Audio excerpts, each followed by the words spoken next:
Éric Woerth est notre invité, député de l'Oise et ancien ministre du Budget. Bonjour. Bonjour. Merci d'être avec nous. Le matériel du ski de notre Christophe Delay, qui se casse la figure. Ça, c'est extraordinaire. C'est mieux qu'à Sochi, oui. Bon, Éric Woerth. Éric Woerth, parlons de ces fameux 50 milliards d'euros. Le gouvernement nous promet, dans le cadre du pacte de compétitivité, le président de la République nous promet 50 milliards d'euros d'économies sur les dépenses de l'État. Vous, à l'UMP, vous allez beaucoup plus loin, vous parlez de 130 milliards d'euros. Alors, où trouve-t-on cet argent, Éric Woerth ? D'abord, il faut faire des économies, tout le monde en est maintenant il faut faire des économies. Oui, il faut faire des économies, parce qu'on a 56 ou 57% de dépenses publiques. On dépasse d'ailleurs tous les... c'est le record des dépenses publiques cette année en termes de produit intérieur brut, donc il faut faire plus. Et on voit bien que si on veut revenir à grosso modo à 50%, on sera toujours plus en termes de dépenses publiques que la plupart des autres pays, parce qu'on est comme ça, parce qu'on a un pays un peu étatiste. On a un pays un peu colbertiste. On est un pays dans lequel on veut plus de protection, on appelle l'État quand ça va pas. Donc c'est notre culture, d'ailleurs, c'est la culture de droite comme c'est la culture de gauche, sauf qu'il y a une marge très forte entre la gauche et la droite sur le niveau des dépenses publiques. Donc pour revenir grosso modo à 50%, 51%, ça fait 120, 130 milliards d'euros. Alors il faut les faire sur à peu près tout. Il n'y a pas de miracle. D'abord, il faut une vision. Le futur président de la République, parce qu'un jour il y en aura un, en 2017, il devra, s'il veut gagner, dire la vérité aux Français, dire qu'il y a des économies à faire, mais que c'est pour une vision de la société française. Trop de dépenses publiques, c'est au fond plus de chômage en France, c'est moins d'attractivité de notre pays, un conseil d'attractivité, c'est aussi plus de chômage, c'est des entreprises qui sont engluées en réalité dans un niveau de dépenses publiques qu'on n'arrive pas à financer, parce que si on veut le financer, il faut des impôts supplémentaires, et comme là on est au taquet, ça marche pas. Donc pas d'impôts, terminé, ça on n'en parle plus. On a beaucoup utilisé la voie de l'impôt, il faut réduire les dépenses. Bon, alors il faut les réduire un peu partout. D'abord les dépenses sociales. Oui. C'est très difficile de dire ça. Réduire, c'est très impopulaire. C'est très difficile. Réduire les dépenses sociales, ça veut dire quoi ? Mais ça veut dire qu'il y a 5 à 600 milliards d'euros de dépenses sociales, c'est-à-dire grosso modo la moitié des dépenses publiques en France, et que c'est beaucoup trop. Donc on réduit de 10%. Il faut le faire au fur et à mesure. Il faut désindexer certainement toutes les allocations qui sont indexées sur l'inflation. Alors pas les minima sociaux, mais il faut le faire sur le logement. Il faut le faire sur toutes ces allocations. Toutes les aides sociales doivent être désindexées. Provisoirement, temporairement. Il faut pas le faire sur 10 ans. Il faut le faire sur 2 ou 3 ans. C'est assez rémunérateur. Dans ce cas-là, c'est pas un effort considérable. Et puis en même temps, c'est extrêmement vertueux comme système, parce que ça permet de dire on veut une société du travail et on veut pas une société de l'assistanat. Plus vous avez une société de l'assistanat au mauvais sens du terme, plus vous avez une société de l'assistanat et plus vous créez du chômage et plus vous créez de la misère. Il faut sortir de ce cercle vicieux. Alors il faut en même temps, par exemple sur l'indemnisation du chômage. Ils sont en train d'en discuter en ce moment. Les partenaires sociaux, c'est terriblement sensible. Sensible. Quand il y a un chômage de masse comme celui-là, c'est évidemment un sujet qu'on essaye de pas aborder. On voit bien d'ailleurs que les partenaires sociaux ne l'abordent pas. Et que le gouvernement, il a inscrit dans ses prélèvements obligatoires, dans son calcul de prélèvements obligatoires pour 2014, 300 millions d'économies sur l'indemnisation du chômage. Je me demande en réalité où il va les trouver. Je ne sais pas. Alors qu'est-ce que vous feriez en matière d'indemnisation du chômage ? Il faut probablement à un moment donné qu'il y ait une sorte de dégressivité de l'indemnisation qui est versée, comme dans d'autres pays. En France, elle est plus linéaire. Forte dégressivité. Elle est linéaire. Et l'indemnisation moins longue. Oui, sûrement moins longue, mais ce qui compte, c'est la dégressivité, et puis probablement moins longue, et puis en même temps aussi plafonner probablement les indemnisations du chômage à X milliers d'euros. On voit bien que ça c'est nécessaire parce que il faut donner, au fond, envie de repartir sur le marché du travail. Je dis pas que les chômeurs n'ont pas envie, ils ont tous envie, tout le monde a envie de revenir sur le marché du travail. Mais en même temps, le système d'indemnisation du chômage amène la France, parfois, malheureusement, à préférer le chômage à l'emploi et au travail. On ne peut le faire qu'évidemment en situation économique retrouvée. C'est-à-dire qu'il faut de la croissance, c'est pas le cas aujourd'hui. Et puis il faut aussi un système de formation professionnelle qui permette aux personnes qui ont perdu un emploi de le retrouver dans de bonnes conditions. Et il faut avoir modifié le code du travail. Sinon, ça ne marche pas. Oui, des économies sur les aides sociales, des économies sur l'indemnisation du chômage. En fait, ce sont les Français qui sont mis à contribution, là. J'en ai pas. C'est pas les Allemands. C'est pas les Allemands qui sont mis. C'est ni les Allemands, ni les Italiens. C'est évidemment. Moi, j'imagine toutes celles et ceux qui regardent et qui écoutent, qui vont vous dire. Mais c'est encore nous qui allons trinquer. Pourquoi nous? Mais oui, on est 65 millions. Et les collectivités locales et territoriales. On est 65 millions de Français. C'est les 65 millions de Français qui, à un moment donné, non pas serreront la ceinture, mais changeront le système aujourd'hui de gouvernance en France. Il faut les responsabiliser. Changeront le modèle social. Il faut tout le monde y a intérêt. Du plus modeste, tout le monde y a intérêt. Surtout les plus modestes, parce que c'est eux qui payent les pots cassés de la crise. Prenons l'exemple de l'assurance maladie. Il y a malheureusement, enfin aujourd'hui, et c'est pas au fond spontané de penser ça, il y a trop de lits d'hôpitaux en France.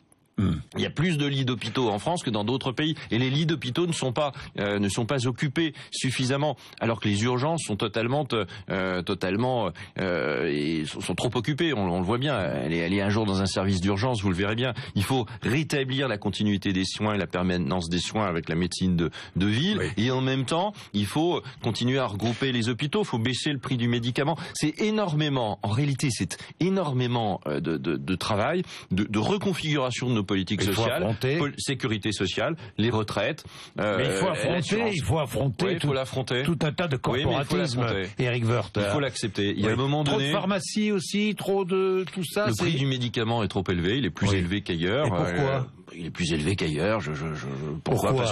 Parce que c'est comme ça depuis la nuit des temps en France. La consommation de médicaments et le prix de médicaments. L'industrie pharmaceutique. D'abord, c'est une belle industrie, l'industrie pharmaceutique. Donc, il faut pas la pointer du doigt. Voilà. Mais en même temps, on est trop généreux dans le prix du médicament. Aujourd'hui, il faut développer les génériques. Beaucoup de choses ont été faites, par pas de zéro là-dessus. Beaucoup de choses, mais il faut améliorer encore ceci. La chirurgie ambulatoire. On passe trop de temps aujourd'hui à l'hôpital. On passe une nuit, 2 nuits, 3 nuits, alors qu'on pourrait entrer et sortir parfois le soir. Dans d'autres pays, c'est beaucoup plus rapide. La Cour des comptes estime que si on était au même niveau que d'autres pays dans le domaine de la chirurgie ambulatoire, ce serait 5 milliards d'économies. Donc on voit bien que il faut réfléchir autrement. C'est pas des coups de rabot comme ça ici ou là. C'est pas des petites économies par-ci par-là. C'est un changement fondamental de façon de réfléchir à notre protection sociale, à la façon dont on doit être protégé, et on doit être protégé, à la manière dont on doit inscrire des sécurités pour les uns et pour les autres à un moment donné quand ils connaissent un accident de la vie. Tout ça doit être juste, tout ça doit être bien fait, mais en même temps, si ça coûte trop cher, si on peut pas le financer, c'est les générations futures qui le financent, et là ça devient totalement immoral. Alors, Éric Woerth, je reviens à ma question. C'est très beau tout ça. Il faut responsabiliser les Français, que les Français acceptent d'être moins aidés.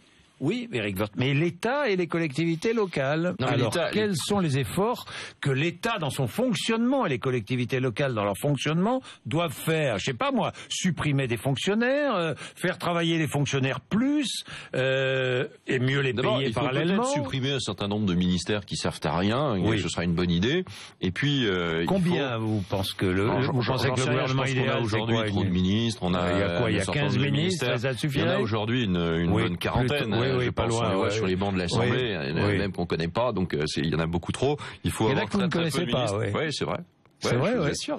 On se demande parfois en se disant qui c'est, on l'a jamais vu. Et ça vous est arrivé dans le même gouvernement de ne pas les connaître? Quand j'étais dans le gouvernement, je connaissais mes collègues, mais je me disais qu'au fond, peut-être que tout le monde les connaissait pas. Je n'en sais rien. Non, il faut réduire le nombre de fonctionnaires. Nous avions commencé à le faire. D'ailleurs, la plupart des choses qui ont été dites, nous l'avions commencé à le faire. Nous avions commencé à réduire le nombre de fonctionnaires. Le gouvernement d'aujourd'hui a commencé à réaugmenter le nombre de fonctionnaires. Il faut réduire le nombre de fonctionnaires. C'est pas stigmatisant. C'est pas de montrer du doigt les fonctionnaires. Moi, j'aime beaucoup la fonction publique. Je pense que c'est indispensable, notamment dans un pays comme la France, mais il y a trop de fonctionnaires. Plus de 5 millions de fonctionnaires en France, c'est trop. Donc il faut réduire de plusieurs centaines de milliers, probablement, le nombre de fonctionnaires. D'État. En même temps, d'État dans les collectivités locales aussi. C'est là où se trouve d'ailleurs le grand gisement. Et puis, il faut plus responsabiliser les fonctionnaires. Il faut qu'ils soient payés au mérite. Le gouvernement a supprimé la rémunération au mérite des fonctionnaires. Il faut qu'ils soient mieux payés.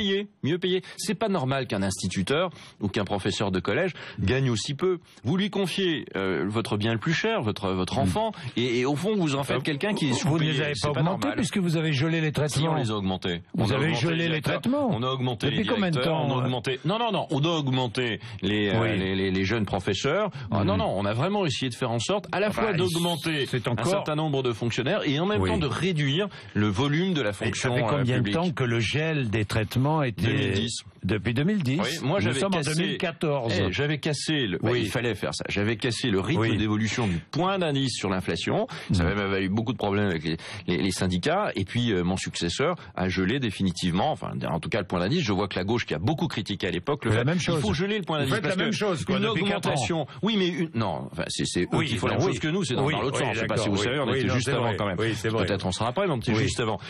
C'est 1 milliard d'euros, le point d'indice, quand vous faites 1% sur le point d'indice.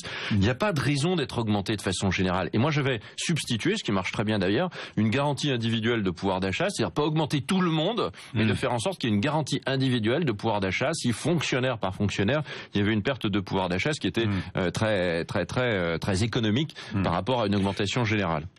687 milliards de dettes en plus en 5 ans. C'est ce qu'a dit Arnaud Montebourg hier. C'est la dette monstrueuse, a-t-il dit, laissée par Nicolas Sarkozy. C'est une catastrophe pour le pays. C'est vrai, ça.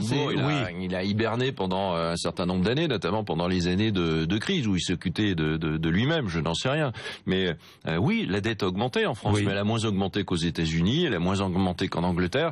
Oui, on a lutté contre la crise. Ce que fait aujourd'hui le gouvernement, c'est dans une situation plutôt simple par rapport à ce qu'a fait Nicolas Sarkozy. Nicolas Sarkozy, là, aujourd'hui, non, il y a plus de crise. Nicolas Sarkozy, il s'est battu en 2008-2009 dans une crise qu'on n'avait jamais vue, et la France s'en est plutôt bien sortie. Mais on a substitué de la dépense publique à de la dépense privée qui ne se faisait pas. Donc on est monté évidemment en puissance dans la dépense publique, évidemment, et donc dans l'endettement. Mais pourquoi vous avez été battu alors si vous avez tout bien fait?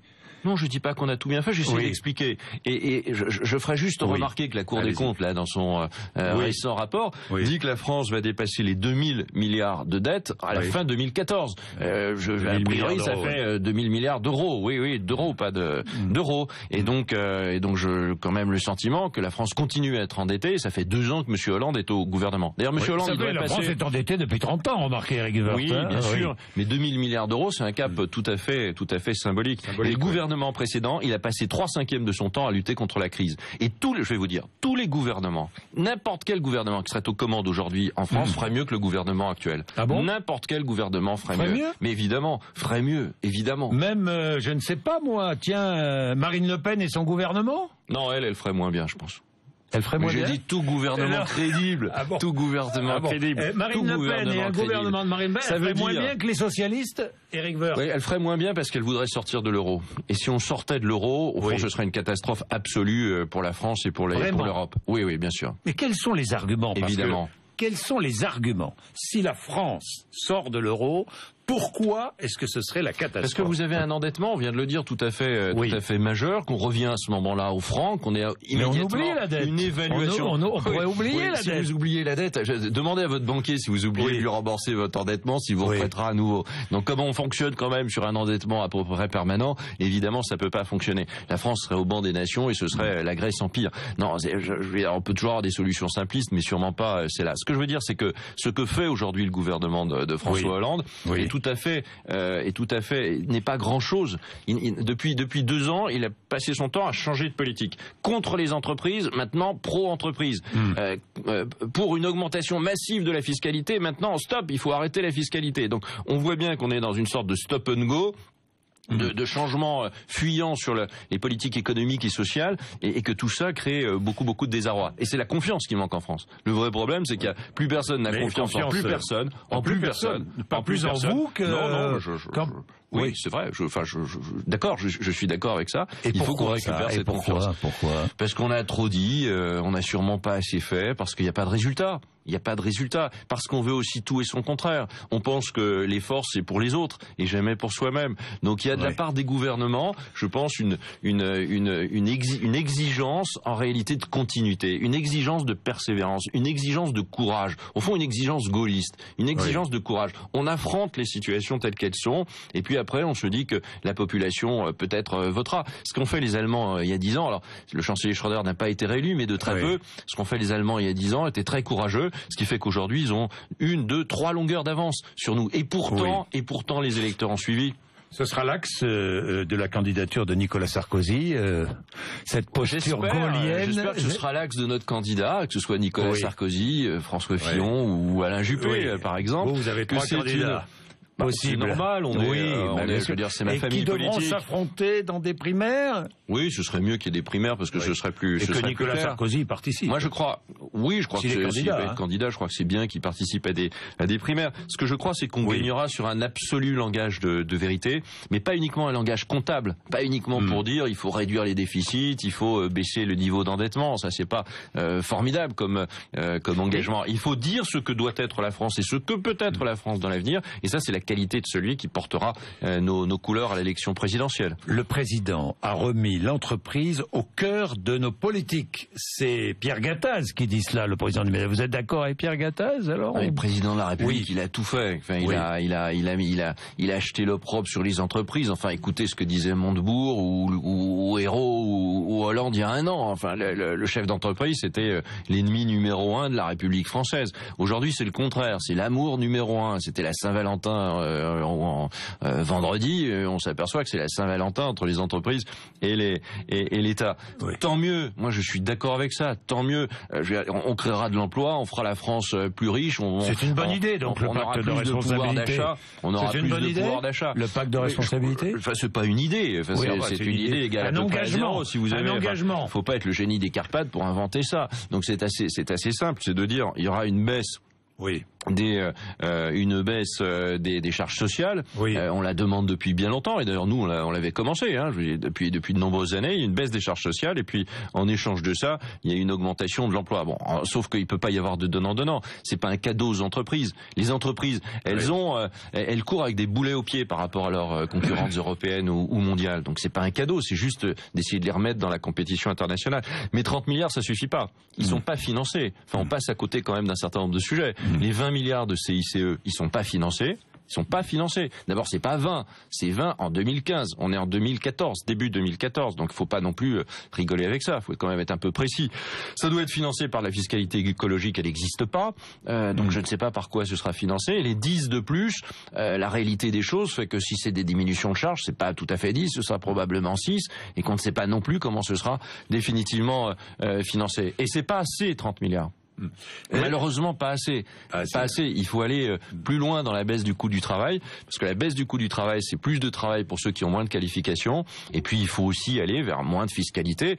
Il suffit pas de baisser les dépenses publiques, il faut aussi baisser la fiscalité. Il faut sûrement baisser la fiscalité, dans les 10 ans qui viennent, de 100 milliards d'euros en France. Éric Woerth, les archives de Claude Guéant à l'Élysée qui sont introuvables. J'ai vu que Jean-Vincent Placé demandait la création d'une commission d'enquête parlementaire. Ça serait utile. Ça paraît curieux d'ailleurs que ces archives je sais pas du tout comment on classe les archives. Vous savez, vous partez de votre ministère, vous avez des archives qui sont gérées par votre cabinet, elles sont classées, je ne sais pas comment. Bon.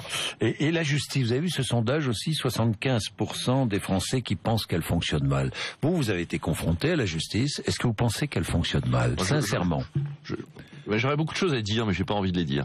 Je pense que on parlait de problème de confiance.